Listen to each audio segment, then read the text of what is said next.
Bene, buonasera, benvenuti a tutti da parte della CNA di Asolo. Questa è la terza serata del ciclo di 5 serate programmate per sviluppare il tema dell'intelligenza artificiale in varie accezioni. Il tema è stato fortemente voluto da CNA Treviso. Ringrazio in particolare il vice direttore Mattia Panazzolo qua presente, che ne ha curato tutto il percorso. CNA si pone l'obiettivo di stare dentro i processi di cambiamento, a fianco delle imprese, a fianco delle persone, di fornire quelle ulteriori conoscenze che permettano di sviluppare nuovi percorsi consapevoli, attività consapevoli, appunto basandosi sulla conoscenza dei processi che sono in atto e delle dinamiche che li sottendono. Stasera ci troviamo in questa splendida cornice asolana. Ringraziamo l'amministrazione comunale che ce l'ha messa a disposizione e passo la parola a tal proposito per un saluto all'assessore Rosy Silvestrini. Grazie, buonasera e benvenuti ad Asolo. Nel portarvi i saluti del sindaco e dell'amministrazione comunale che rappresento, vorrei ringraziare il CNA Treviso e il Fab Lab di Castelfranco per aver organizzato l'evento di stasera, ma anche per aver scelto Asolo come luogo per la conferenza di oggi. E noi siamo lieti di ospitarvi, come ha detto bene la direttrice, per ospitarvi qui nel Museo Civico in questa bellissima sala della Ragione. In più occasioni il Comune di Asolo ha collaborato sia con CNA che con Fab Lab di Castelfranco e questo tipo di sinergie fra pubblico e privato rappresentano e devono essere viste come una risorsa e un'opportunità per le aziende del nostro territorio. Aziende che ricordiamo essere una risorsa essenziale per il nostro tessuto economico e sociale.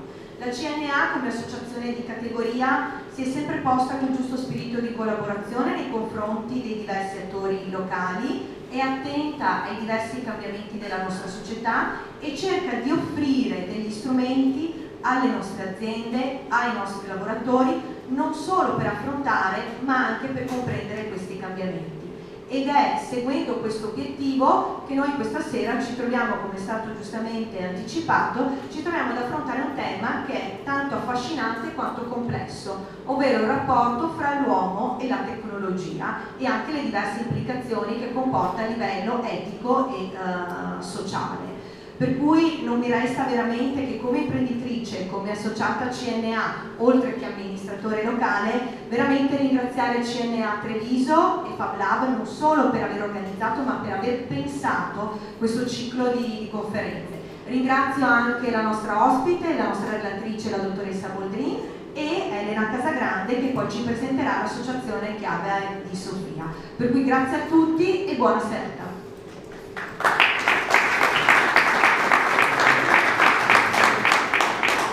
Il percorso è iniziato e finirà presso il Fab Lab di Castelfranco Veneto. A tal proposito vi ricordo già i prossimi appuntamenti presso CNA di Treviso e presso il Fab Lab di Castelfranco e troverete le date e le indicazioni dei temi nella cartellina. La serata di questa sera è stata gestita dall'associazione La Chiave di Sofia e ringrazio già Elena Casagrande per la fattiva collaborazione, poi ci parlerà della loro associazione appunto, e ringrazio naturalmente la nostra relatrice dottoressa Pamela. Volevo ringraziare anche Elena Brugnerotto che cura le sintesi delle varie serate. Trovate le prime 2 serate già rappresentate in cartellina. Mi sembra di aver detto tutto, passo la parola ora ad Elena Casagrande per la presentazione della Chiave di Sofia. Grazie. Sarò brevissima così poi entrare nel merito della conferenza di questa sera. Non so chi di voi conosca la Chiave di Sofia, comunque è da ormai 5 anni che lavoriamo nel territorio del nord-est ma anche nazionale per portare la filosofia al centro della vita.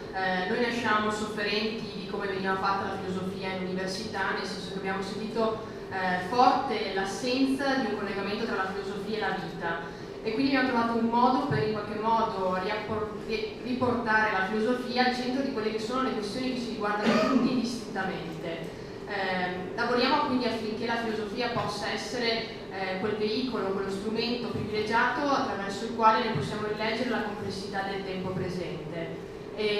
La serata di questa sera ben si inserisce nel programma di attività che noi curiamo da ormai 5 anni, perché da sempre cerchiamo quel collegamento tra la filosofia ma anche le altre scienze e le altre discipline, e la tecnologia è una di queste. Chiaramente quando si parla dell'uomo la domanda più importante ricade nella domanda etica, di quale sia il modo attraverso il quale noi stiamo al mondo, no? E quindi un tema come l'intelligenza artificiale e la tecnologia in generale esige una domanda che va posta all'uomo nel comprendere queste complesse tecnologie e capire qual è il rapporto dell'uomo con tali tecnologie. Qui stasera con noi abbiamo la dottoressa Pamela Boldrin, che ormai da diversi anni collabora con la nostra rivista cartacea online, ma con gli altri anche i nostri progetti. Lavora all'U6 Padova e Uganea, collabora oltre alla rivista La Chiave di Sofia anche con altre riviste, perché da sempre è interessata, impegnata nel cercare di rapportare le neuroscienze a quelle che sono poi le esigenze filosofiche. Pamela è anche docente a contratto all'Università di Padova e qui questa sera in qualche modo porrà al centro la domanda etica sull'intelligenza artificiale, perché non dobbiamo dimenticare che tali tecnologie pongono una serie di domande, una serie di possibilità, ma anche una serie di rischi che chiaramente in qualche modo noi dobbiamo riflettere, dobbiamo prendere consapevolezza e capire come possiamo in qualche modo agire non solo nel nostro lavoro ma anche nella vita di tutti i giorni. Ovviamente ringrazio CNA per questa piacevole occasione di arricchimento e quindi di confronto, nonché anche il Museo Civico di Asolo che qui ci ospita insieme al Comune di Asolo, e a tutti voi una buona serata. Lascio la parola a Pamela, ovviamente poi Pamela, correggimi se sbaglio, lasciamo anche la possibilità di partecipare con delle domande e con delle vostre considerazioni. Grazie e una buona serata.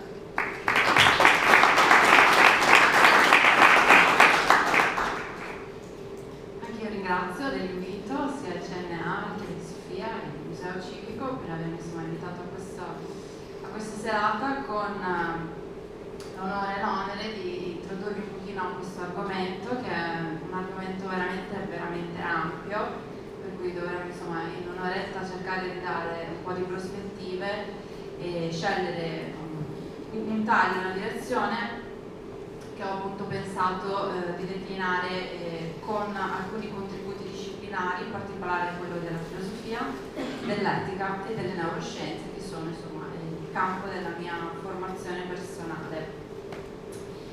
Il titolo vi fa già capire che un po' la direzione sarà quella di mettere in luce la prospettiva nella quale poi potremo ricollocarci noi esseri umani di fronte a questa nuova sfida, che è l'ennesima sfida. E la possiamo definire quarta rivoluzione, quella che sta accadendo adesso. Ci siamo proprio dentro, sta accadendo, siamo noi protagonisti.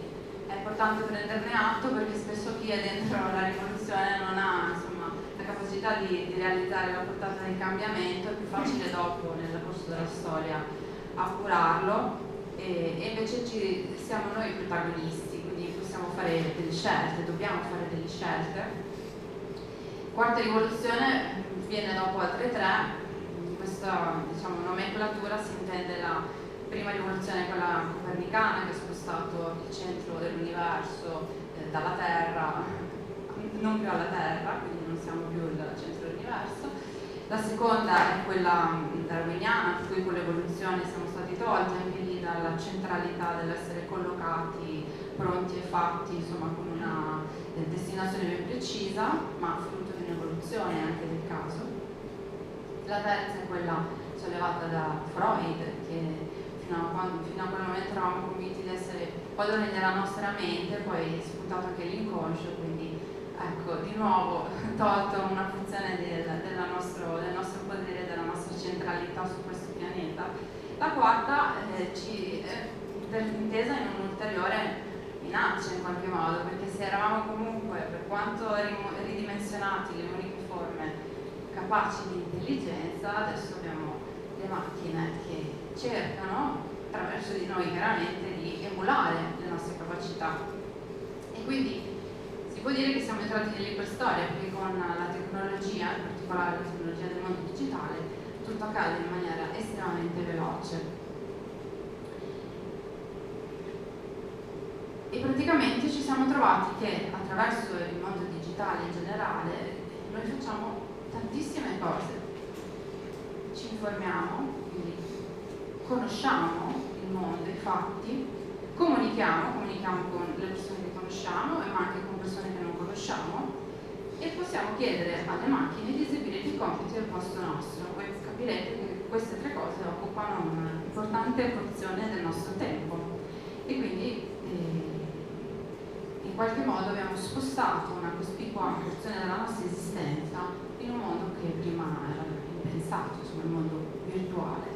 Ed è proprio in questo mondo che si trovano le intelligenze artificiali, sulle quali non voglio soffermarmi su una definizione perché è già stato spiegato nelle precedenti conferenze da chi insomma ci lavora. In generale comunque l'idea è quella di attribuire alle macchine delle capacità, delle possibilità che prima erano solo squisitamente umane. L'intelligenza artificiale si diffonde sempre di più e possiamo dire che si sta diffondendo proprio ovunque.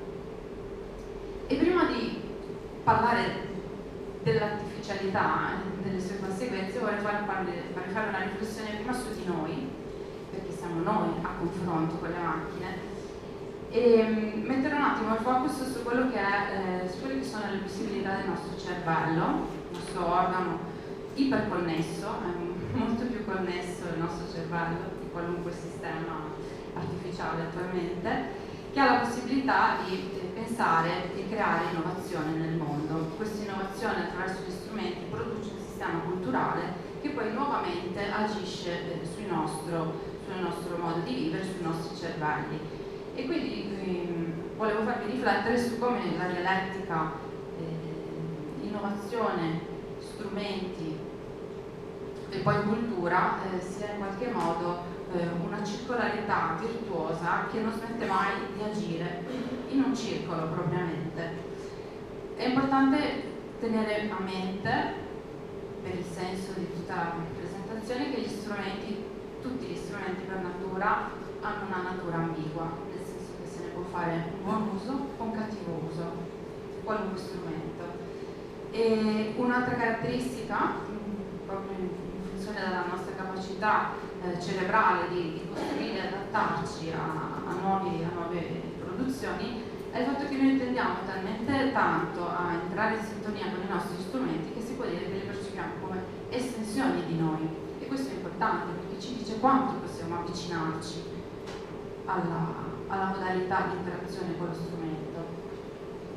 Qui ho creato un piccolo flash storico molto rapido per farvi ancora una volta riflettere su questa capacità umana di creare innovazione.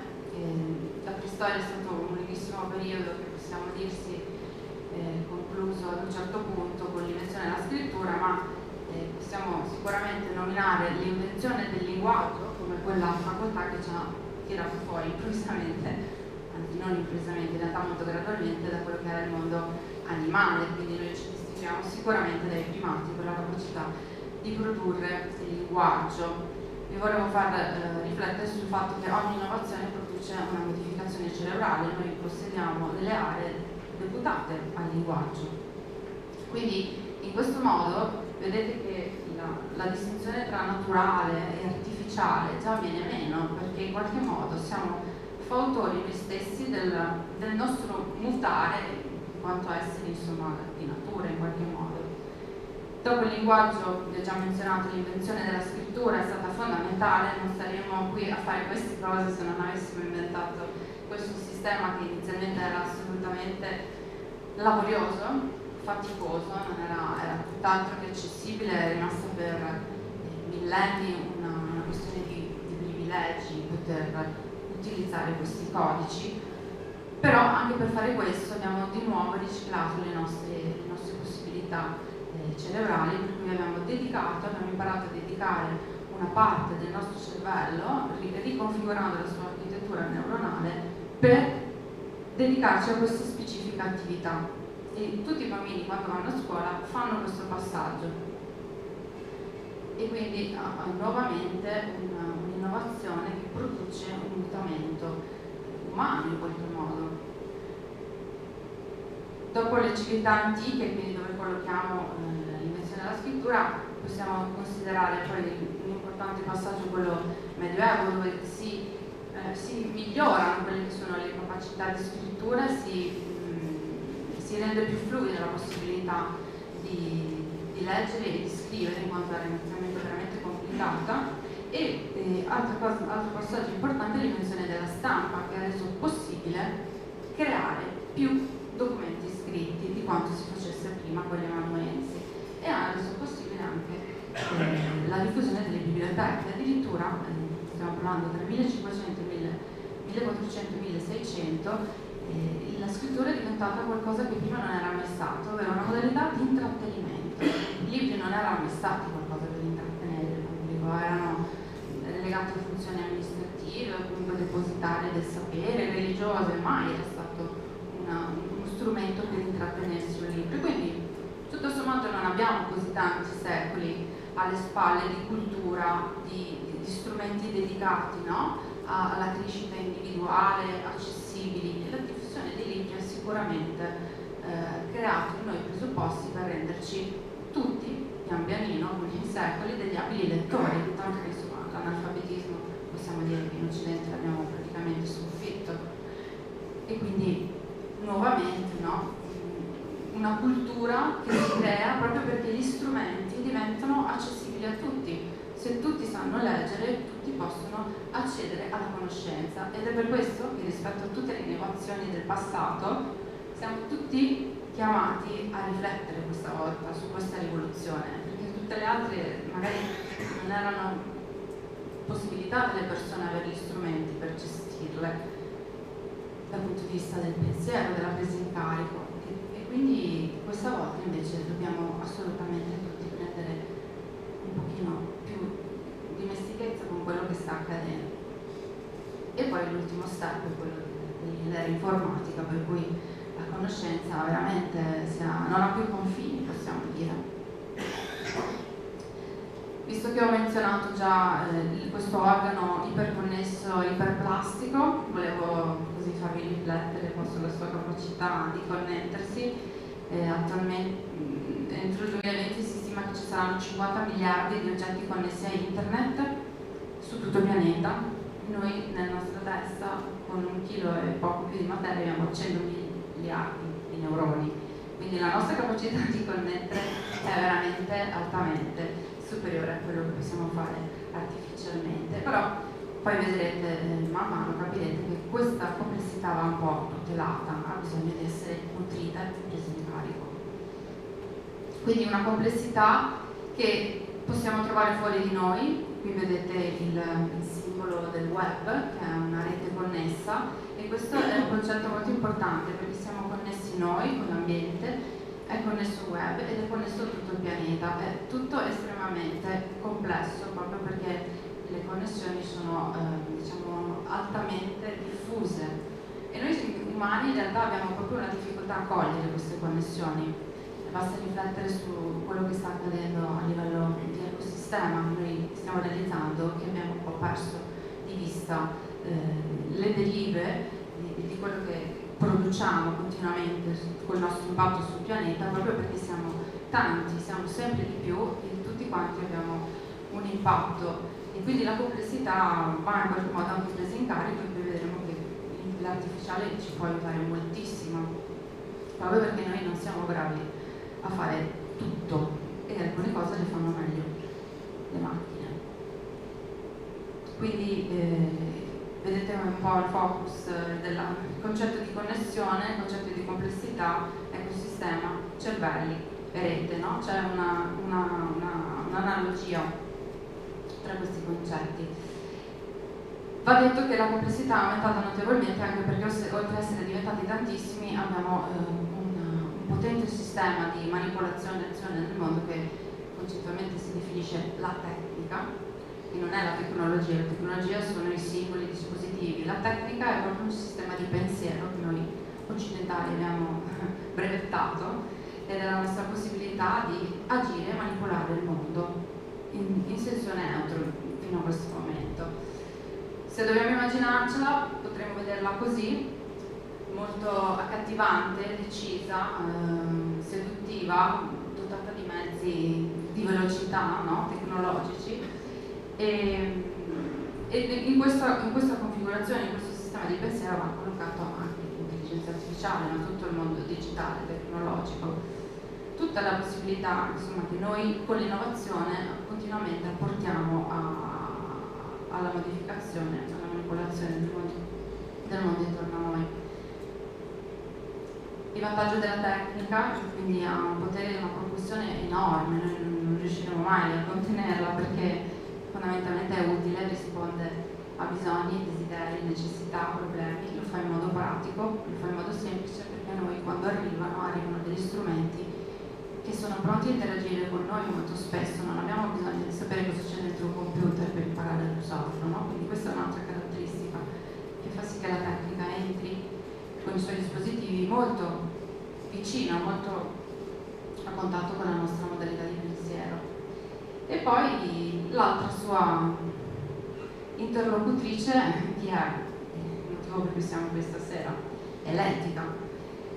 E l'etica, che ha il compito di riflettere su quello che la tecnica compie, viaggia a un'altra velocità, vedete, un modo un po' così antico di cavalcare il mondo, e ha una lunga tradizione alle spalle, riguarda l'ethos, che è la modalità di comportarci, di abitare, riguarda la felicità, perché l'etica esiste in quanto noi dobbiamo, in quanto esseri vulnerabili e fragili, avere cura e riguardo di quello che compiamo, proprio perché ambiamo ad essere felici, non è così scontato, essendo noi fragili e vulnerabili. E quindi l'etica è quel contenitore dove stanno tutti questi concetti, e appunto il suo compito è quello di riflettere sui fatti, cosa che non è nei compiti della tecnica. Quindi l'ideale sarebbe che dialogassero bene queste due figure, anche se viaggiano a velocità diverse, quindi è molto faticoso per l'etica stare dietro alla tecnica. L'etica ha già riflettuto molto su quelli che sono le questioni aperte dalla tecnica. Qui vi nomino la bioetica, che già dagli anni 70 è nata come corrente di pensiero diciamo più corposa, proprio per discutere come la nostra presenza nel mondo abbia un impatto che prima era impensato. Basti pensare alla parte più corposa della bioetica, che è la bioetica in campo medico, no? Noi tutti abbiamo presente che cosa la tecnica in ambito medico può produrre nel destino delle persone, quindi abbiamo già una riflessione alle spalle che può essere utile per attingere, no? Degli argomenti di discussione anche sull'etica dell'intelligenza artificiale. Giusto per darvi qualche spunto e poi passiamo al vivo delle questioni, una riflessione su che cos'è la tecnica, che ripeto contiene tutte le cose che poi possiamo singolarmente nominare come dispositivi, come tecnologia. Gunther Anders scrisse che la domanda che ci dobbiamo fare di fronte alla tecnica è non tanto cosa possiamo fare noi della tecnica, ma cosa la tecnica può fare di noi. Quindi già nel Novecento era chiara la possibilità di sconvolgere le nostre esistenze.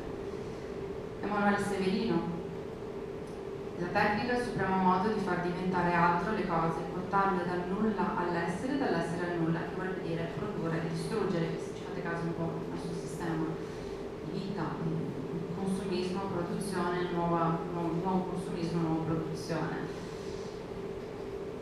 Il pensiero di Umberto Galimberti, simile: la tecnica è una forma di razionalità volta ad raggiungere il massimo degli scopi con il minimo degli sforzi.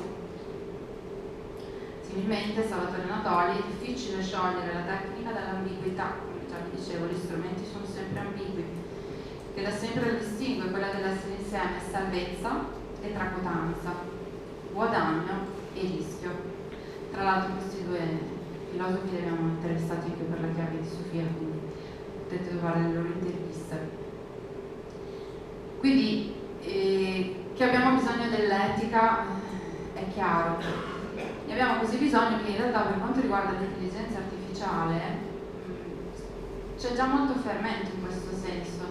Potete trovare nel web tantissimi documenti che coinvolgono enti, organizzazioni, esperti, che insomma si mettono insieme e cercano di definire quali sono le modalità per farlo funzionare questa cosa, perché noi ce la vogliamo tenere stretta, la faccia della medaglia buona dell'intelligenza artificiale, ma del mondo digitale in genere. Questo è solo uno dei tanti documenti che volevo leggere, che appunto focalizza quali sono alcuni degli aspetti positivi dell'intelligenza artificiale. Può migliorare l'assistenza sanitaria, ridurre il consumo di energia, rendere le automobili più sicure e consentire agli agricoltori di utilizzare le risorse idriche e naturali in modo più efficiente. Può essere utilizzata per prevedere i cambiamenti ambientali e climatici, quindi ne abbiamo molto bisogno. Migliorare la gestione dei rischi finanziari e fornire gli strumenti per fabbricare con meno spreco prodotti su misura per le nostre esigenze.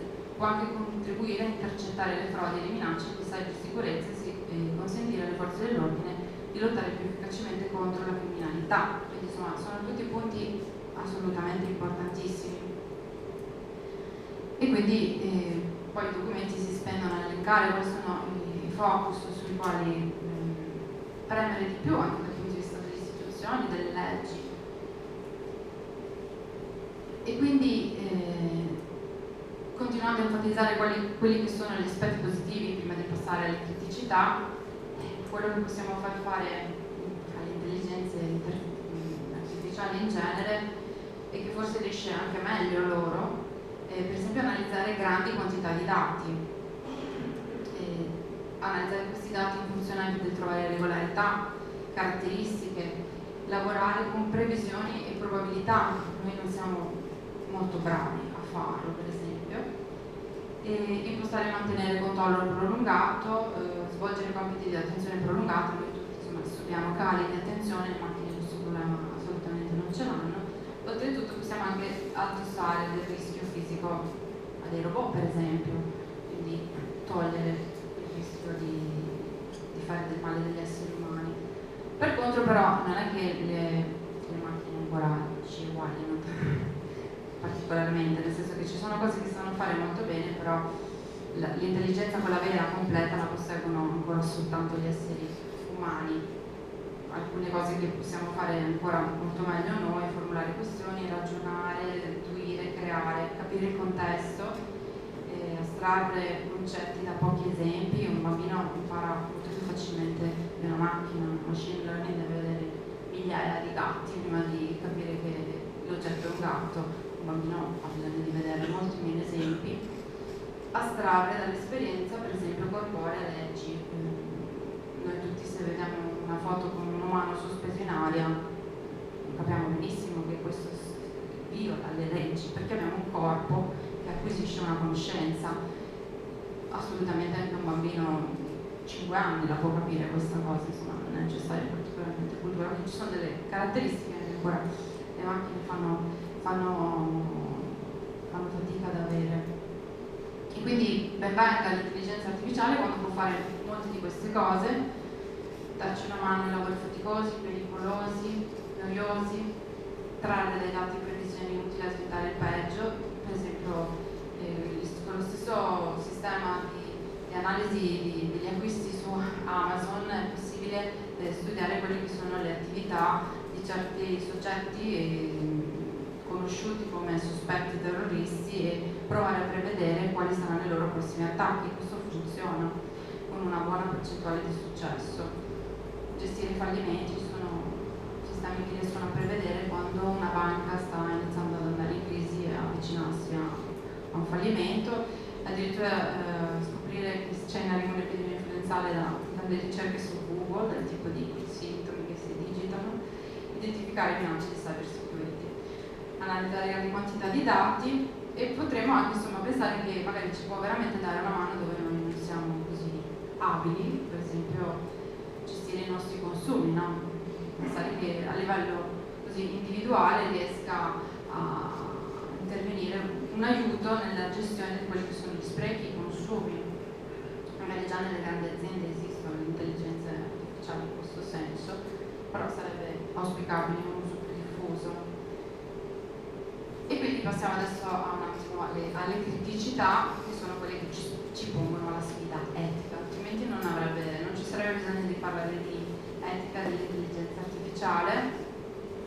La privacy forse è la cosa che a tutti pensiamo prima, ed è uno dei problemi più evidenti, ma anche più discussi, nel senso che anche a livello legislativo si sta cercando di prendere provvedimenti, perché appunto molto della nostra quotidianità, abbiamo visto, si svolge ormai nel mondo digitale, quindi tutti i nostri dati sono lì. La possibilità anche di controllare gli individui, e questo ha un aspetto anche positivo, perché in termini di sicurezza consente di monitorare alcune azioni che possono configurare insomma i reati o in gravi danni, però magari non a tutti noi fa piacere sapere che possiamo essere controllati in quello che facciamo, nelle nostre scelte, nei nostri consumi. Un'altra questione tipica di cui si discute sempre quando si parla di etica dell'intelligenza artificiale è quello della delega morale. L'esempio più eloquente è quello delle macchine che si guideranno da sole, a quanto pare non sarà così lontano la possibilità che le macchine si guidino da sole, e sicuramente il beneficio è che ci saranno molti meno incidenti, perché l'errore umano è insomma, piuttosto frequente. Dall'altro è anche vero che bisognerebbe capire come poi si decidono alcune situazioni di conflitto dove la macchina in qualche modo potrebbe avere l'imminenza di un incidente e magari deve valutare se privilegiare i pedoni o i passeggeri, per esempio, no? Quindi anche questo comporta poi una scelta di responsabilità qualora si configuri poi un danno. E quindi diciamo questa è la questione un po' classica che si nomina sempre, sulla quale però non mi focalizzerò particolarmente.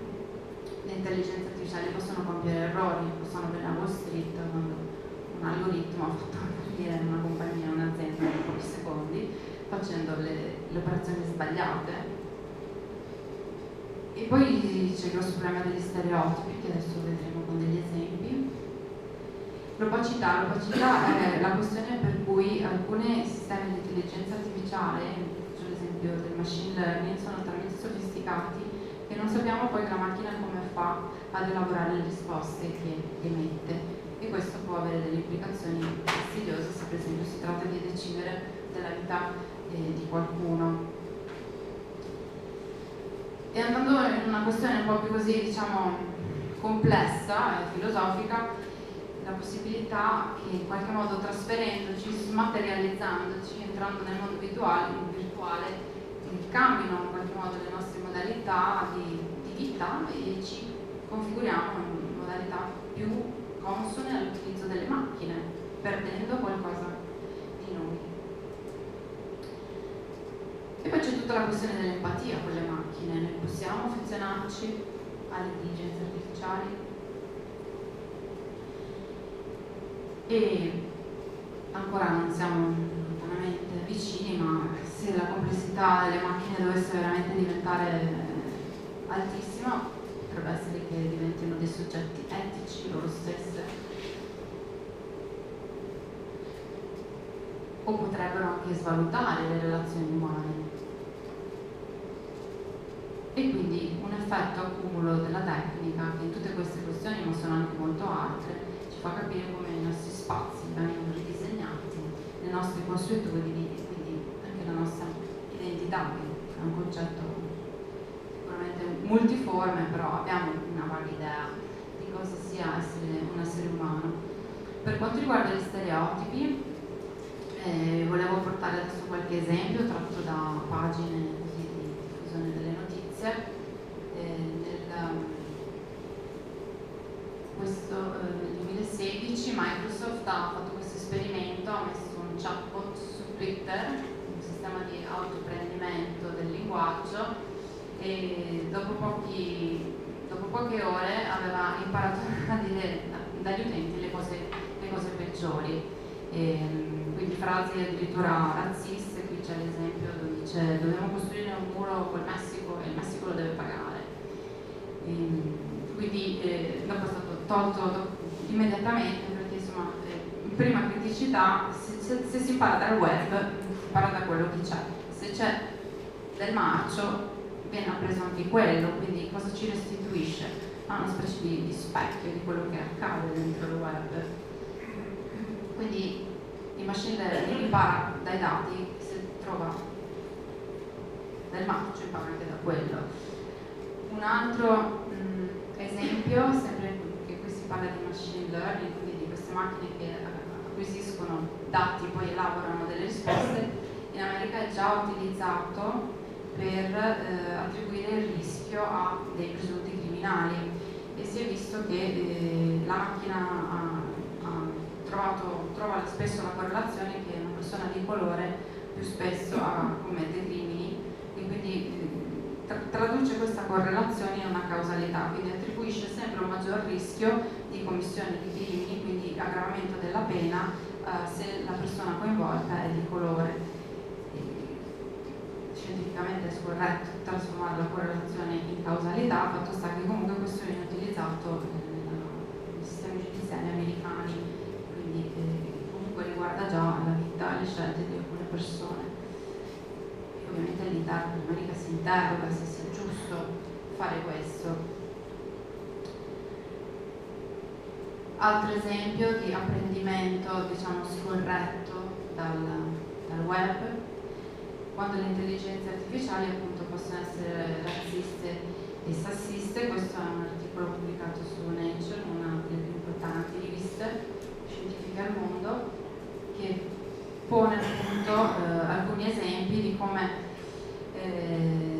i dati da cui si traggono spesso gli apprendimenti e poi anche le conclusioni sono dati che sono molto parziali. Infatti più del 45% per esempio dei dati immagine del web vengono dagli Stati Uniti.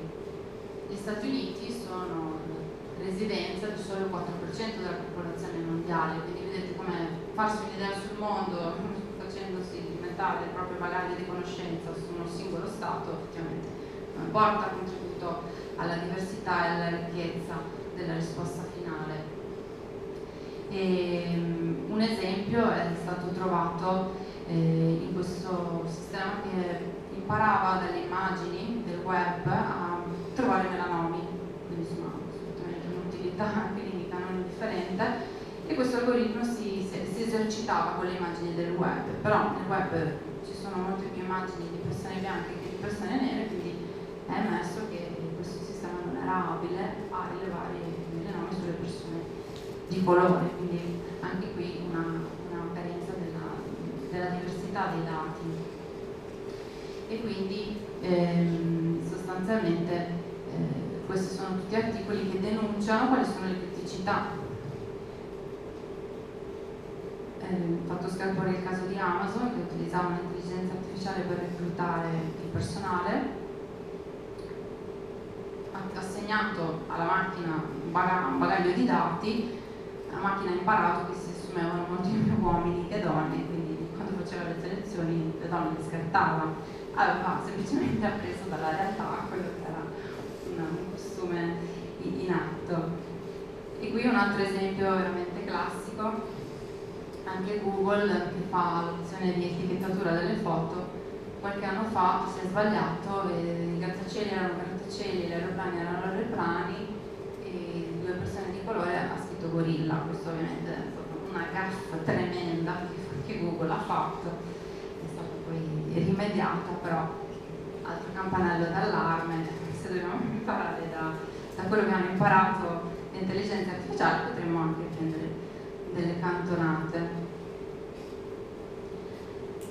Altra questione, quello che possono imparare è anche basato sulle tracce di quello che noi lasciamo nel web, si chiamano digital crumbs, sarebbero le briciole digitali. Quello che noi decidiamo di cercare, sfogliare, valutare, insomma, nel web lascia traccia. Pensate che queste briciole digitali possono rivelare molte delle nostre idee, opinioni, gusti personali, anche orientamenti sessuali.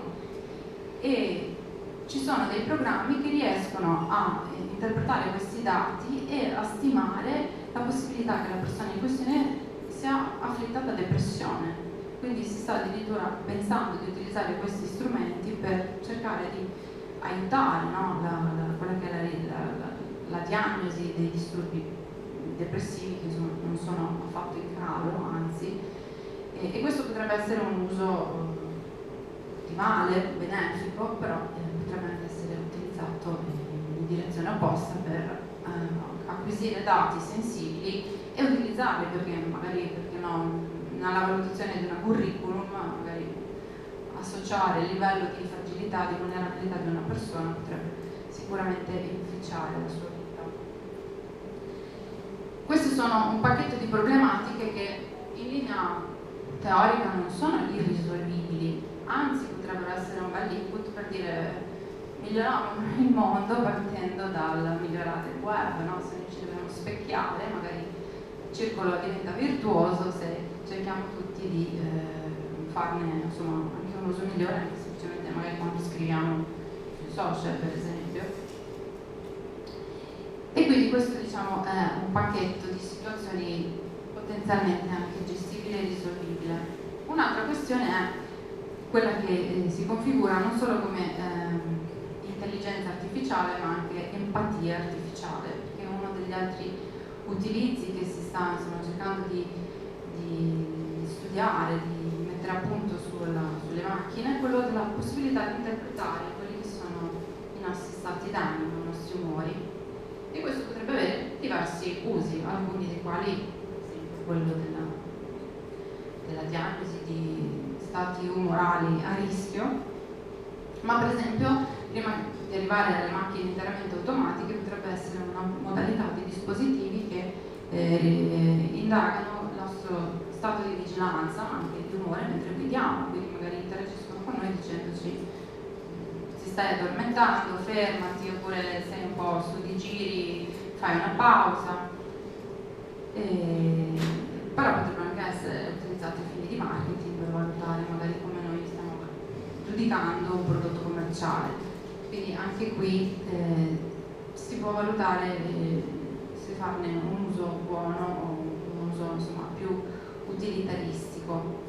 E per quanto riguarda il nostro rapporto con le macchine, insomma, le intelligenze artificiali che in qualche modo si sembrano empatiche con noi, è interessante questo esperimento che è già degli anni 60, quindi quando ancora il computer non era uno strumento domestico, esisteva già questo software che riusciva a simulare una conversazione con un umano. L'aveva ideato questo Weizenbaum, un informatico americano, morto da qualche anno, ed è interessante perché lui aveva lavorato a questo progetto per molto tempo, per scopo così, anche un po' di teorico, no? Di messa a punto di un sistema abile a fare delle operazioni, e lui stesso racconta che a un certo punto vede la sua segretaria che utilizza questo sistema che si chiama Elisa e parla proprio insieme all'interlocutore, e dice rimase allibito nel vedere quanto rapidamente e profondamente le persone che conversavano con il software si lasciassero coinvolgere emotivamente dal computer e come questo assumesse evidenti caratteri antropomorfici. Una volta la mia segretaria, che mi aveva visto lavorare il programma per molti mesi e sapeva trattarsi soltanto di un programma per computer, incominciò a conversare con esso. Dopo pochi scambi di battute mi chiese di uscire dalla stanza, quindi la segretaria si stava aprendo e rivelando a questo software. E una reazione probabilmente totalmente inattesa da Weizenbaum, e quindi rimase colpito come un pubblico anche colto sia capace, addirittura desideroso, di attribuire proprietà enormemente esagerate, perché la macchina non sa quello che sta facendo, ad una nuova tecnologia che magari non comprende pienamente. Questo cosa ci fa capire? Ancora una volta questo nostro desiderio, no, di intendere gli strumenti come un po' una proiezione di noi, quindi attribuire anche capacità addirittura addirittura empatiche. E questo è successo. In realtà questa è un'immagine che racconta così in una foto l'ultimo saluto a questo robot, che è un robot che aveva lavorato a fianco dei soldati nella guerra in Iraq e aveva la funzione di sondare il terreno e rilevare la presenza di bombe.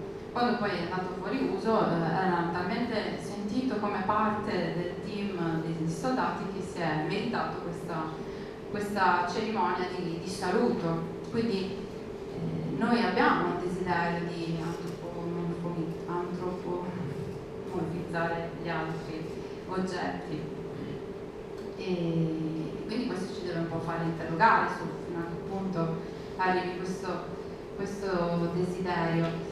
E sicuramente gli scienziati si sono interrogati su questa nostra capacità, tanto che si sono messi a fare degli esperimenti e hanno cominciato a prendere dei soggetti e a esporli a scene di maltrattamento, insomma, nei confronti di umani finto e nei confronti di robot e anche un terzo gruppo nei confronti di oggetti. E si è visto che questo con delle risonanze magnetiche funzionali, le aree che si attivavano quando il soggetto vedeva maltrattare un robot erano le stesse che si attivavano quando vedeva maltrattare un essere umano.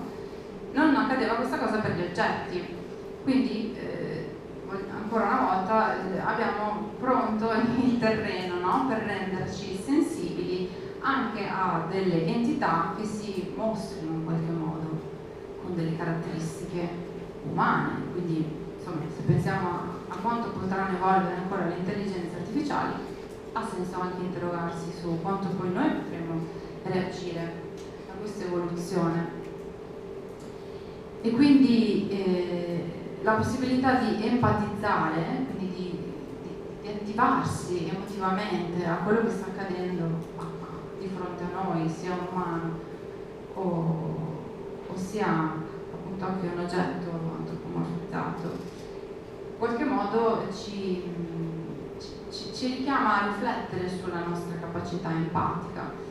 Qui ho voluto citare uno studio di un importante neuroscienziato, Antonio Damasio, che si interrogava su come noi riusciamo a introiettare dentro di noi, a elaborare quello che vediamo accadere negli altri, e quello che ha visto è che provare empatia per esempio sofferenza fisica è una reazione piuttosto veloce, ma se si tratta di una sofferenza psicologica o comunque anche ammirazione ci sono tempi più lunghi di elaborazione. Questo aveva senso in un contesto in cui Damasio si domandava se vedere continuamente, non so, ai notiziari notizie di fatti, no, negativi, dove ci sono scenari magari di violenza, di sofferenza, in rapida successione con altre notizie, lasci il tempo a chi guarda di elaborare una consapevolezza di quello che sta vivendo, e quindi è emerso che abbiamo delle modalità, delle tempistiche diverse in base a quello che stiamo osservando,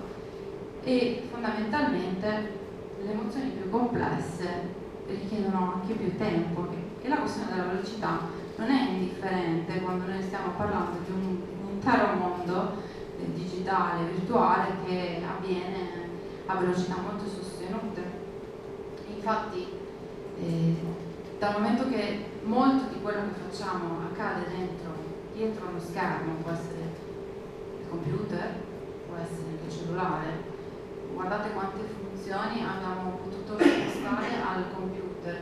Il computer può fare da mappa, può fare da orologio, può farci da TV, da radio, da cellulare, quindi possiamo comunicare, da biblioteca troviamo ormai quasi tutta la conoscenza dentro il web, può farci da posta, può farci da macchina da scrivere, quindi noi ci passiamo tantissimo tempo. Sono nuove modalità, non sono più le modalità analogiche che hanno delle tempistiche che ci lasciano degli spazi fisiologici per elaborare quello che facciamo. Avviene tutto molto più velocemente, e quindi accade anche che magari abbiamo una possibilità di avere stimoli infiniti, continui, abbiamo le porte della biblioteca della conoscenza spalancate, però effettivamente la modalità con cui questo avviene è una modalità molto veloce. Anche la semplice lettura, no? Avevo nominato prima il nostro processo molto lento di adattamento a quella che era una tecnica potenzialmente sicuramente innovativa, ma che ha avuto uno sviluppo lentissimo nel tempo. Adesso noi leggiamo molto di più su uno schermo che su della carta, e questo ha delle conseguenze. Ora, dato che la maggior parte dell'intelligenza artificiale sta dentro uno schermo, vale anche la pena riflettere come noi, rapportandoci in futuro sempre di più probabilmente con questi sistemi, possiamo vedere in qualche modo dei mutamenti nei nostri modi di leggere la realtà. Per esempio avere uno schermo con delle finestre, con dei link, con immagini, con cose che cliccando si aprono nuovi mondi, ha un potere per esempio molto distraente, e abbiamo già visto che ci sono delle situazioni dove noi abbiamo bisogno di lentezza invece per lavorare bene sui nostri compiti cognitivi. Infatti un ambiente così ricco di contenuti che ci bombarda continuamente di stimoli si è visto che tende a invitarci a una lettura poco approfondita. Infatti noi tendiamo a ricordare magari dove abbiamo letto la cosa, in quale sito, di che cosa esattamente dicesse il contenuto che avevamo in mente, e in quanto proprio non viene agevolata la concentrazione. Questo ovviamente inficerà la nostra capacità di memoria. Sicuramente è stata messa in discussione quando abbiamo inventato la scrittura, perché prima bisognava veramente tenere tutto a mente. La scrittura è stato un notevole supporto alla memoria. Adesso abbiamo un ulteriore supporto che però potrebbe anche magari diciamo inficiare la nostra capacità di memorizzare, ma soprattutto non è un problema secondario quello della fonte, cioè sapere che l'ho letto da qualche parte, magari trovo anche cosa, ma le fonti non sono tutte uguali. Adesso abbiamo un grosso problema con le fake news, quindi vale la pena anche ricordarci che approfondire magari il contenuto serve a darci un po' più solidità per valutare l'efficacia di un certo contenuto. E poi per quanto riguarda la memoria, così volevo portarvi il caso del GPS, che è appunto un'altra estensione dell'intelligenza artificiale. In qualche modo il nostro GPS anatomico, fisiologico, è questa struttura cerebrale che si chiama ippocampo, che ha delle funzioni sia per la navigazione sia per la memoria, quindi fa più cose. Noi lo esercitiamo molto bene se lo utilizziamo nella navigazione, per esempio. Infatti sono stati studiati i tassisti di Londra, che per diventare tassisti devono superare un esame dove conoscono tutte le vie a memoria di Londra, e si è visto che questa struttura cerebrale loro ce l'hanno molto rigogliosa, molto ipertrofica, quindi questo serve un po' anche a ricordare che il nostro cervello ha competenze e abilità proporzionalmente a quanto ne facciamo uso, soprattutto in maniera anche diversificata. Quindi il fatto che noi spendiamo tempo in modalità sempre più simili, esclusive, magari togliendo spazio alla diversificazione, perché poi il tempo alla fine della giornata è quello, stiamo tante ore davanti al computer, staremo meno a fare altre cose. Quindi questo è per ricordare che se abbiamo una nostra idea di identità umana, vale la pena riflettere proprio a livello individuale di quanto tempo togliamo alla diversificazione di quelle che sono le nostre capacità cognitive. Questo è un problema che conoscono benissimo in aeronautica. Ormai tutti gli aerei vanno principalmente col pilota automatico. Questo si è visto che ha tolto competenze ai piloti umani che continuano a essere presenti sugli aerei, e spesso si trovano a dover gestire situazioni di emergenza quando qualcosa con il software va male, e per farlo bene devono averlo continuato a fare nel tempo. Quindi si è visto che togliere abilità, togliere competenze al pilota per assegnarle alle macchine, poi quando è ora di tirare fuori la situazione dal pericolo, magari non ci sono più quelle competenze. Quindi questo è il problema del de-skilling, che è già noto nel campo dell'aeronautica. E poi sempre in campo così di possibilità possibilità dell'intelligenza artificiale e anche coerentemente alla necessità di distinguere le fonti, di distinguere i contenuti quando siamo sciupissati da contenuti. Un'altra frontiera insomma è quello del deepfake, dove si può addirittura costruire dei video dove si può far dire delle persone qualunque cosa solamente a partire da una foto. Questa è un'altra possibilità dell'intelligenza artificiale di simulare una realtà che non esiste e in qualche modo di entrare un po' in conflitto con quelle che sono le nostre possibilità di discriminare il vero dal falso, che noi sappiamo è un grosso problema adesso, quello delle fake news. Quindi anche l'importanza di andare a fondo dei contenuti non è secondaria quando noi siamo subissati di contenuti e magari c'è un buon 20% che non è vero, sono falsità. Oltretutto, interagendo sempre di più con questi sistemi, abbiamo anche il rischio di diventarne sempre più dipendenti, a parte per alcuni meccanismi di dipendenza che ci creano, no? di gratificazione che si crea in noi quando utilizziamo social, no? Se mettiamo un contenuto su Facebook andiamo a vedere quanti mi piace sono arrivati, no? Quindi questo è un sistema di gratifica che ci spinge a riutilizzare più volte il mezzo. L'importante, io credo che sia, in vista di un futuro sempre più interattivo con il mondo artificiale, credo che sia veramente importante prendere atto di quali sono i rischi che in qualche modo ripercuotono su quelle che sono le nostre caratteristiche, cioè come noi ci siamo sempre conosciuti in qualche modo, no? E quindi fare una scelta, ma anche proprio a livello individuale, cioè quanto vogliamo relegare all'intelligenza artificiale di quello che è possibile fare. Così io continuo a fare il focus sull'importanza di relegare le cose che noi non siamo bravi a fare, piuttosto di quelle dove magari siamo bravetti. E sempre questione green, l'ambiente, abbiamo un sacco di bisogno di aiuto a gestire questa complessità, a gestire i feedback, perché non vengono colti.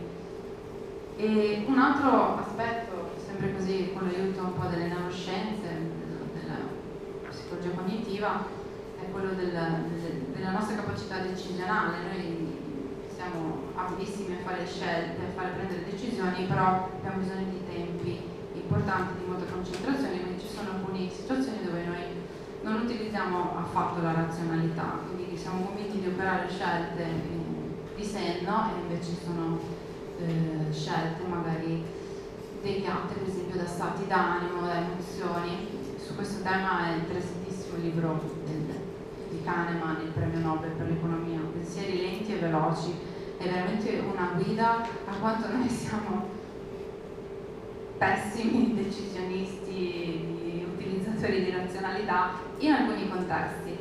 Pensieri lenti e pensieri veloci, proprio perché ci sono cose che riescono bene, ci riescono al top della nostra singolarità, se fatte con lentezza e concentrazione e importante sforzo cognitivo, chiaramente. E quindi vale la pena veramente riflettere su cosa vogliamo relegare le macchine e su cosa vogliamo tenere per noi, con la consapevolezza che le nostre capacità cognitive possono anche andare incontro a un declino, anzi con l'avanzare dell'età è fisiologico un declino, però insomma maggiore è l'attivazione cognitiva che noi cerchiamo di avere, di fare, e più contrastiamo per esempio situazioni patologiche come il deterioramento cognitivo. Quindi trovo che sia una scelta veramente etica anche a livello individuale operare queste valutazioni di giorno in giorno, no? Un giorno ce n'è più bisogno, un giorno ce n'è meno, però tenere sempre a mente che se abbiamo un'idea della nostra identità, quindi non c'è un'identità umana, probabilmente ce ne sono tante, però ognuno insomma, può scendere così a patti con la propria e fare le valutazioni che servono. Per fare tutti questi ragionamenti abbiamo bisogno di una società di persone che discuta di questo. e soprattutto penso che prendere conoscenza delle criticità sia il primo step, perché se non sappiamo che cosa accade, come accade, non possiamo discutere di cosa serve, e poi discutere assieme quali sono le regole, anzi invitare le istituzioni a prendere posizione su quelle che sono alcune necessità, per esempio legislative, e tenendo sempre a mente la domanda, insomma, su qual è la proporzione di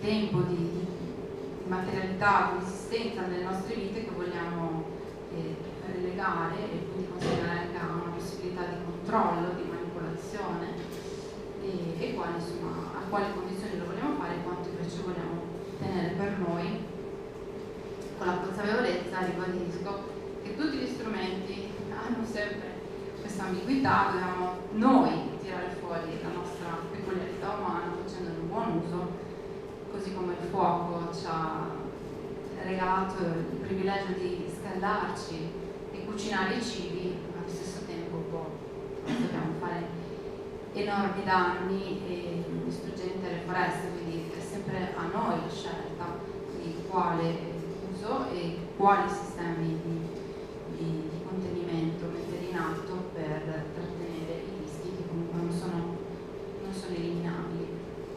L'immagine finale, che forse dopo riusciremo a vedere dai disegni di Elena, che volevo così suggerirvi per l'ultima considerazione, visto che qui siamo su una rocca, quello che potrebbe sembrare che noi saremo circondati da intelligenze artificiali, quindi dovremmo salire in cima a una rocca, arroccarci, perché in qualche modo questa sensazione di essere circondati potrebbe farci sentire minacciati, però invece penso che si possa anche vedere nell'altro modo, ovvero stare in cima e guardare con un'ottima visuale ci dà la possibilità di avere una visione privilegiata, ed è per questo che saliamo, no? Non per sentirci assediati, ma per guardare meglio quello che accade. Adesso vediamo se riusciamo a farvi vedere il disegno riassuntivo.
Ecco, questa è l'opera riassuntiva che ha disegnato Elena e come vedete è l'ultima immagine, quella suggestiva che vi avevo evocato.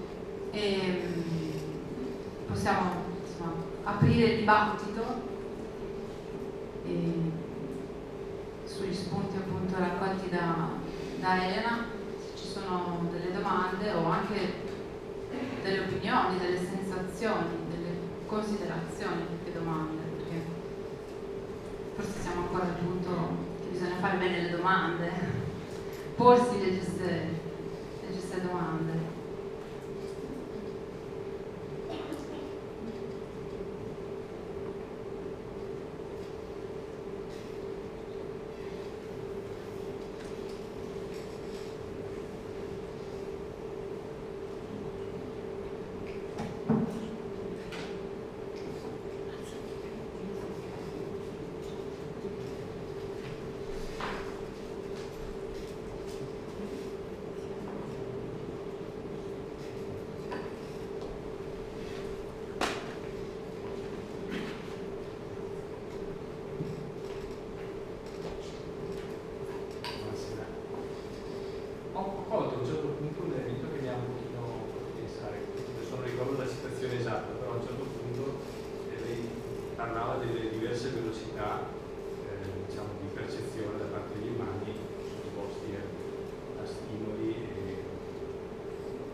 L'impressione è che nell'automazione diciamo, di natura meccanica, l'effetto dell'automazione di natura meccanica è diverso da questi processi di automazione, cioè dal fatto di affidare all'intelligenza artificiale le scelte, sostanzialmente, scelte oppure anche solo il fatto di affidare all'intelligenza artificiale o algoritmi diciamo, quali informazioni far emergere nel mare delle informazioni che possono derivare dalla navigazione su internet o in altri contesti, e ho pensato che questo possa avere anche un effetto rispetto alla nostra capacità di essere realmente soddisfatti e felici, perché la fatica diciamo, fisica ha una sua rilevanza rispetto al fatto di essere felici, ma la fatica intellettuale forse ce n'è ancora di più. Eliminare quella fatica nell'apprendere, nel trovare informazioni, nel parlarsi, può renderci un pochino più rabbiosi, o è una mia impressione? Mediamente, diciamo. Sì, il sentirsi in qualche modo artefici, protagonisti di un'azione, soprattutto con le implicazioni cognitive, fa la differenza anche sul risultato finale.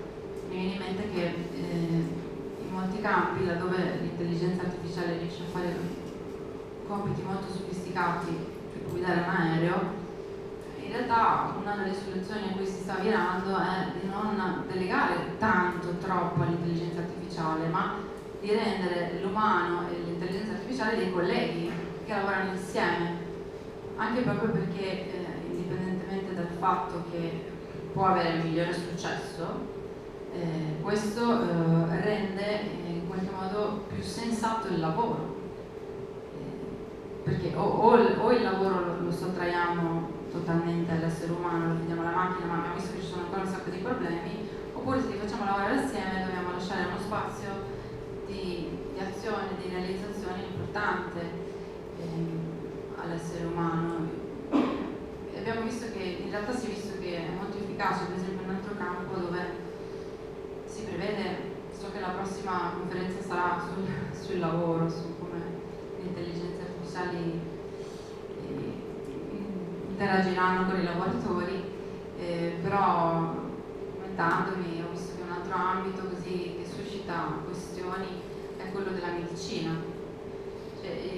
Adesso il destino ormai è sancito, quello delle cartelle informatizzate, tutti quanti gli ospedali pian pianino, molto lentamente si adegueranno, però le cartelle informatizzate diventeranno un mega database, per cui gli algoritmi, i sistemi di machine learning potranno addestrarsi a riconoscere da un'anamnesi ad arrivare vicino a delle diagnosi, e in alcuni casi sembrano essere veramente efficaci.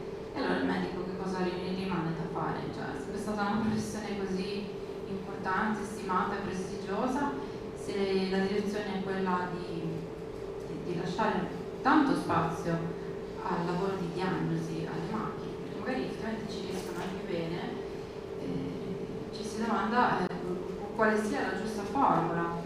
E ancora una volta, siccome poi le macchine continuano a fare errori, magari non ne fanno tanti, però se c'è in ballo la vita, la diagnosi di una persona, una patologia che fa la differenza tra la vita e la morte, sbagliare non è mai insignificante anche sui pochi numeri quando si tratta di vite umane.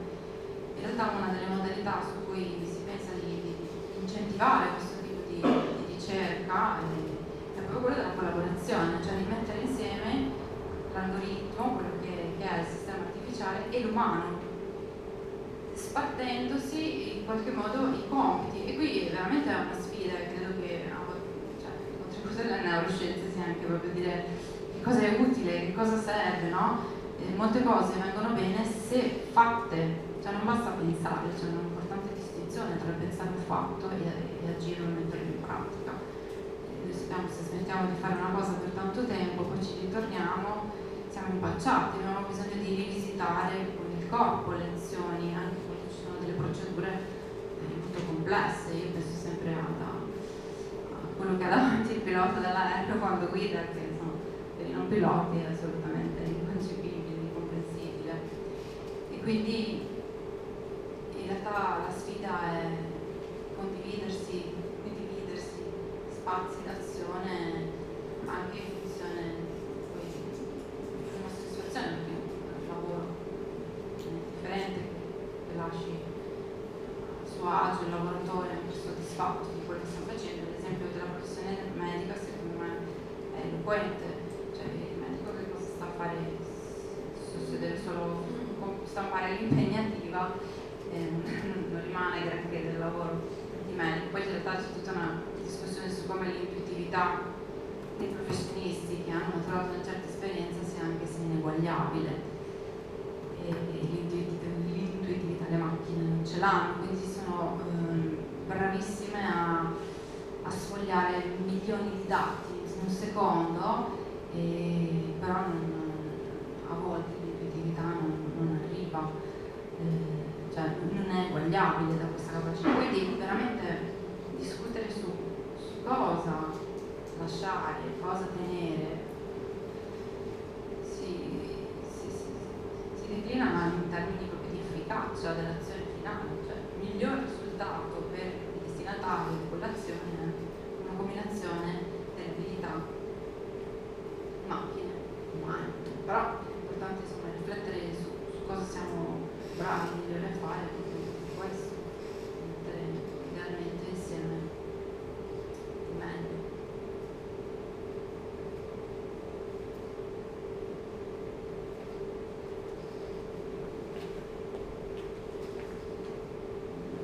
C'è stato nel primo incontro di questa serie di conferenze, c'è stata la relazione del professore Gallina, il quale mi ha tranquillizzato, è stato quello che secondo la sua, almeno quello che mi ho capito io, che secondo la sua interpretazione la macchina non supererà mai l'uomo appunto per le sue capacità, diciamo, di multitasking che ha l'uomo, che la macchina non potrà mai essere. E questo in un certo senso fa con tutte le sue capacità l'intelligenza artificiale non sarà mai uguale all'intelligenza umana. Per cui sotto questo punto di vista può averci tranquillizzato. Però poi dopo pensando mi è venuto invece un altro timore, nel senso che le comunità che in un certo senso offre l'intelligenza artificiale cioè rende più pigro anche l'essere umano, per cui in un certo senso è l'uomo che l'intelligenza umana diventa come l'artificiale, cioè è il senso contrario, cioè che sia l'uomo che perde le sue caratteristiche proprie insite proprio per una comodità che gli viene dall'intelligenza artificiale, per cui è come un ritorno, diciamo, un ritorno indietro del nostro.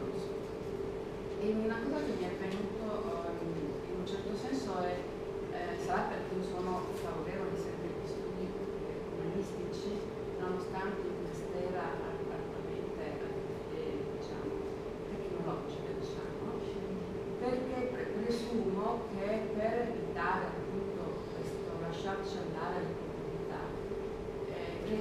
la capacità di stare sulla rocca e di poter controllare quello che succede attorno a noi o sotto di noi dipende proprio per quello di coltivare, allevare, favorire tutta la cultura, diciamo, umanistica che nei secoli l'uomo si porta dietro, insomma. E per cui in un certo senso la settimana scorsa c'è stato un incontro di geopolitica dove c'era questa, come se il mondo fosse nelle mani della Cina, degli Stati Uniti, perché sono i padroni della tecnologia.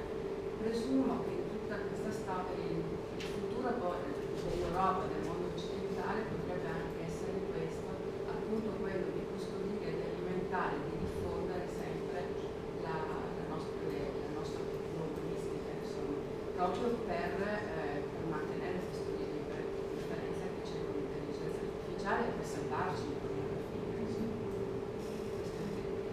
Questi tre incontri mi ha fatto considerare. Sì, sull'importanza della cultura umanistica sono assolutamente, pienamente d'accordo. Io credo che sia la palestra del pensiero, passare per un tipo di conoscenza, poi integrarla con la scienza, assolutamente.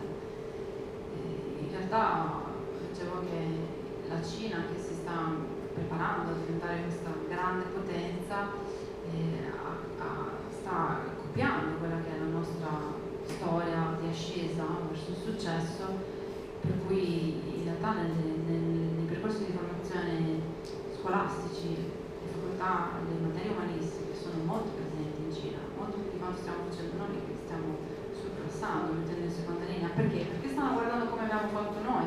La cultura umanistica, il Rinascimento, no, è stata un po' quella più recente piattaforma culturale sulla quale ci siamo delicatamente adagiati per continuare a costruire il nostro castello, ed è fondamentale.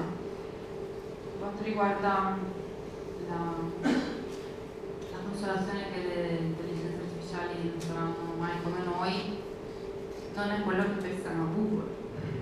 I due fondatori di Google, Larry Page e Sergey Brin, sono fermamente convinti che a forza di si riuscirà a creare qualcosa veramente di simile all'essere umano. Io non ho gli strumenti per dire se sarà fattibile o no, però di loro questi sono convinti e vogliono fare di Google il sistema Google la cosa più vicina veramente all'intelligenza umana. Quindi fattibile o no, a volte bisognerebbe pensare al corredo etico che hanno le persone che lavorano in questo campo. Forse avrebbero proprio bisogno di una cultura più umanistica. Sì.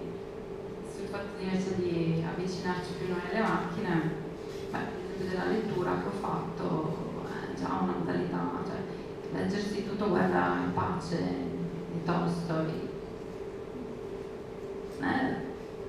Detto che riusciremo ancora a farlo nelle prossime generazioni, chi ce la fa a leggere tutte quelle pagine, grigio, bianco, neanche una figura, niente che lampeggi. A un certo punto una delle preoccupazioni è che proprio si smetterà di avere la forza, l'energia, le capacità cognitive di affrontare opere così, dove anche lo sfoggio delle nostre capacità linguistiche e letterarie, ora quando dobbiamo scrivere velocemente, comunicare, non c'è poesia, non c'è letteratura, anzi facciamo le parole, mettiamo le emoticons, tutta quella cultura letteraria fine, di lingua aulica, cioè, sta nei libri. Se non abbiamo più libri possiamo veramente così ingrezzirci.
Li chiamiamo nativi digitali, quelli che sono nati più o meno dal 2000 in poi, quindi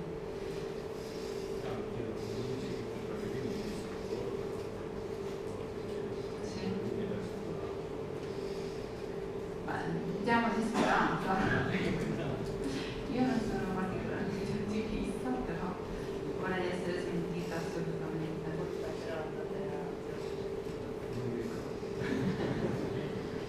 Diceva della possibilità che la quinta rivoluzione sia una controrivoluzione, quindi una ribellione a questo potenziale assoggettamento ai sistemi artificiali. E lì dipende un po' da come noi vediamo l'umanità.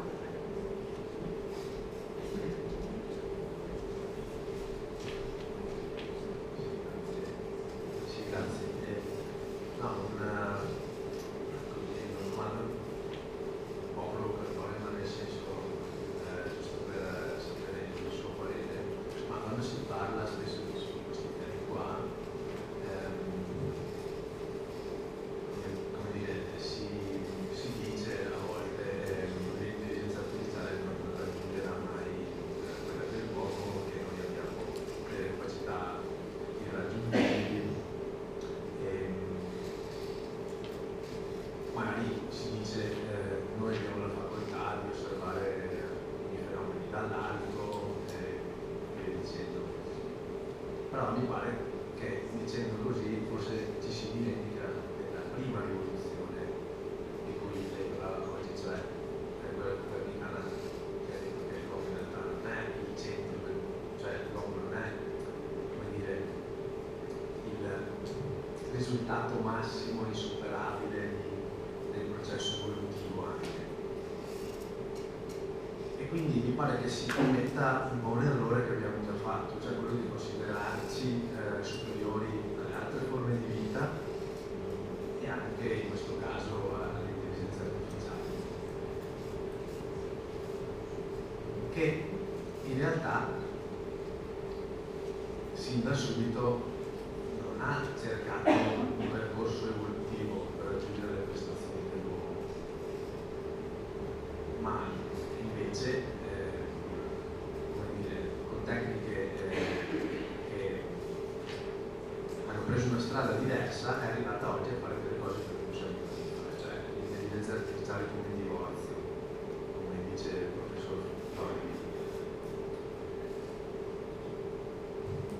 E quindi questo è lo spunto, cioè non stiamo forse commettendo un errore, dobbiamo forse prendere consapevolezza che ci sono dei sistemi alternativi alla nostra intelligenza che funzionano meglio di noi in certi aspetti e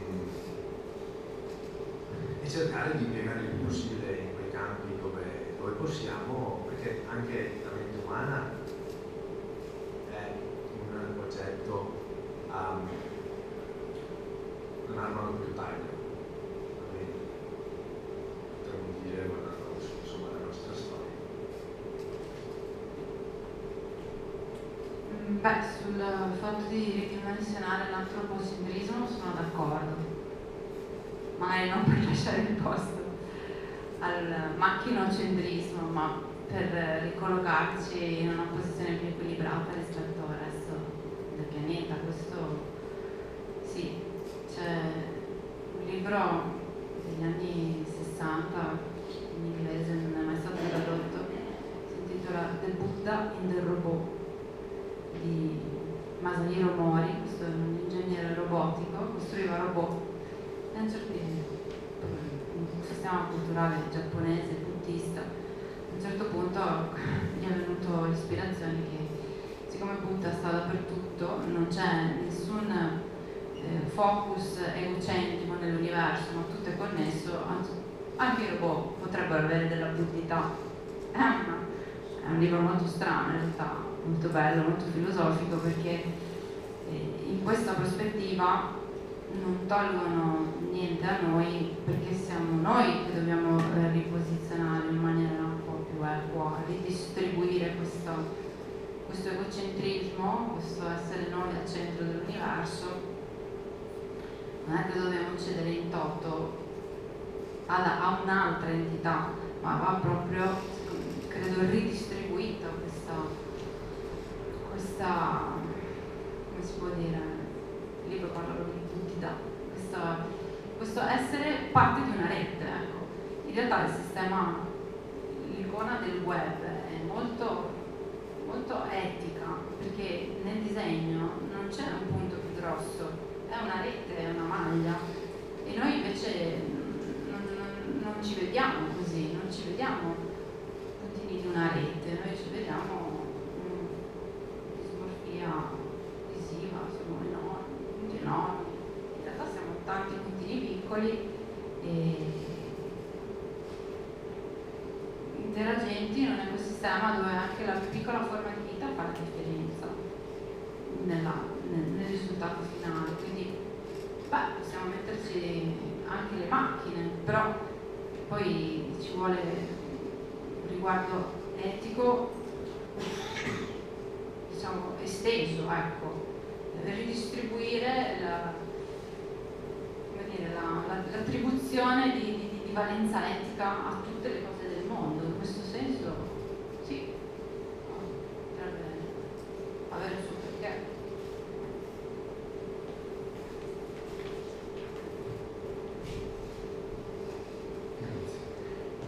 Io ho una piccola provocazione. Conosciamo meglio la mente umana o possiamo dire che un ingegnere informatico conosce meglio il suo prodotto, la sua creazione? Penso la seconda sia più arrivabile, la mente umana. Di fronte a un'anomalia, a un comportamento sbagliato troppo per il tono, però chiamiamola un'anomalia e poi in senso. In quei due casi riusciamo a fidarci, a correggere nel migliore dei modi. Allora, l'errore umano può sempre tentare di essere spiegato dall'essere umano. La macchina, se l'abbiamo fatta che non si capisce il risultato, dobbiamo rifare il sistema della macchina. Ripeto, uno dei problemi di questo machine learning, deep learning, è che è talmente intricata la rete interna che quando esce la risposta non si capisce come la macchina ci è arrivata. E bisogna cambiare il sistema di farle, bisogna introdurre, insomma, una finestra in questo sistema, mentre l'errore umano tendenzialmente può essere spiegato dall'umano in questione, quindi c'è un livello di esplicabilità diversa. Quindi in linea teorica l'informatico potrebbe sapere molto di più del proprio computer di quanto un essere umano sappia della propria mente, insomma, sono possibili le azioni più disparate, poi non si riesce a spiegare come è accaduto, no? Però le macchine vanno costruite con i criteri della trasparenza, che è appunto uno degli inviti che si fanno in questi documenti etici, è trovare un sistema per cui la macchina possa sempre dare ragione di quello che ha elaborato. E noi, insomma, questa possibilità ce l'avremmo già, poi a volte le cose sono troppo confuse per capirlo. Quindi c'è questo un po' di dislivello, diciamo. Prima di passare ai ringraziamenti e saluti finali, volevo chiamare il presidente provinciale CNA, Alfonso Lorenzetto, per un saluto e un breve punto di vista anche da parte sua su quella che è stata la serata. Grazie. Buonasera a tutti e innanzitutto complimenti alla nostra docente della serata per l'esposizione e soprattutto un ringraziamento anche a tutti voi che state seguendo questa serie di serate molto particolari che abbiamo voluto fortemente, e ringrazio ancora il vice direttore Matteo Panzolo che è stata la mente creativa di questa situazione. Perché, direte, un'associazione artigiani si interroga su queste domande o su questi sistemi? Perché pensiamo sia utile a ricondurre sempre l'attenzione, e questo l'abbiamo messo anche sul nostro manifesto, all'unicità dell'uomo. dentro il nostro manifesto abbiamo posizionato prima il socio e poi il lavoro e poi l'impresa. E per me è fondamentale poi ritrovare in questa strada anche la filosofia, perché penso che ci conduce poi a quell'etica che dovrebbe essere la chiave di volta, se non la chiave di sotto a questo punto, di un discorso più ampio. Io ho segnato alcuni passaggi che sono molto interessanti e secondo me vale la pena che come organizzazione sindacale dei lavoratori autonomi ci poniamo. È la questione di alcune parole e frasi che sono uscite e la prima direi è dobbiamo fare delle scelte. Dobbiamo farlo proprio in un'ottica di condivisione del mondo in cui viviamo, soprattutto ponendoci anche un'attenzione al famoso deskilling, che è una cosa che per noi in questo momento sta diventando veramente molto importante, perché non esiste più un passaggio generazionale del know-how artigiano e si rischiano di perdere dei tratti di umanità dentro a quel lavoro e quindi ecco l'uomo. Pertanto il fatto che un'organizzazione, sono felice e anche orgoglioso in questo momento di essere nel portavoce di un'organizzazione che intelligentemente, scusate l'immodestia, si pone la domanda e si pone l'idea di fare degli incontri per riflettere su queste tematiche. Quindi uscire dal fatto di fare sempre i soliti artigiani che si difendono dal non pagare le tasse o pagarle da temi più scontati e dal lavoro che ogni giorno dobbiamo affrontare, dalla sfida quotidiana che abbiamo, ma che si pone l'interrogativo forte.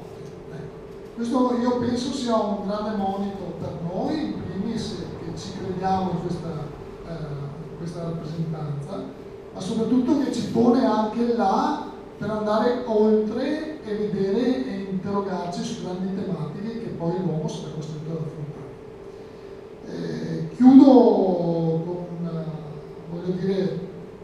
una situazione che può riprendere anche la filosofia, no?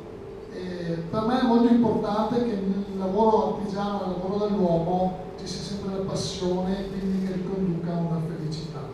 E mi viene caro Epicuro, quindi vorrei finire citando proprio lui, dicendo che bisogna dunque esercitare la felicità, poiché se abbiamo questa, abbiamo tutto.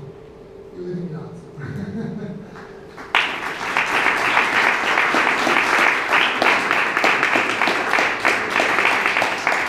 Vi ricordo anche le altre due serate che abbiamo. La prossima si terrà a Treviso nella nostra casa madre, chiamiamola la sede provinciale, in Viale della Repubblica 54, e l'ultima torneremo a Castelfranco dentro al Fab Lab per un workshop addirittura con intelligenza artificiale.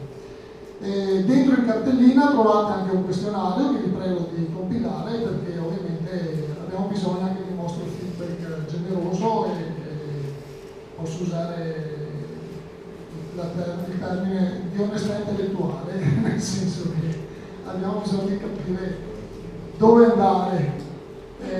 Non vorrei sembrare esagerato nel citare Seneca, e quindi noi sappiamo dove andare in questo momento al di là del vento. Okay.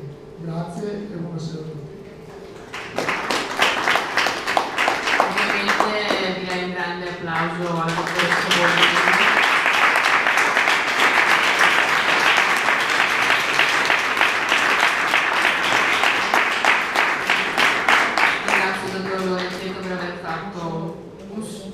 Quanto conciso e aver portato l'attenzione su Seneca. Ringrazio ovviamente tutti voi che avete partecipato a questa serata, sperando di avervi regalato degli spunti da coltivare e condividere anche con altre persone, con altri vostri colleghi, e continuare questa discussione che sarà al centro del dibattito contemporaneo dei prossimi anni. Ringrazio ovviamente il CNA per questa di nuovo piacevole occasione. L'invito, se volete, in fondo alla sala trovate le nostre riviste cartacee in cui anche Pamela ha partecipato, e quindi trovate alcuni suoi scritti, altri spunti interrogativi sui quali riflettere. Vi lascio al questionario e vi auguro una buona notte. Grazie a tutti.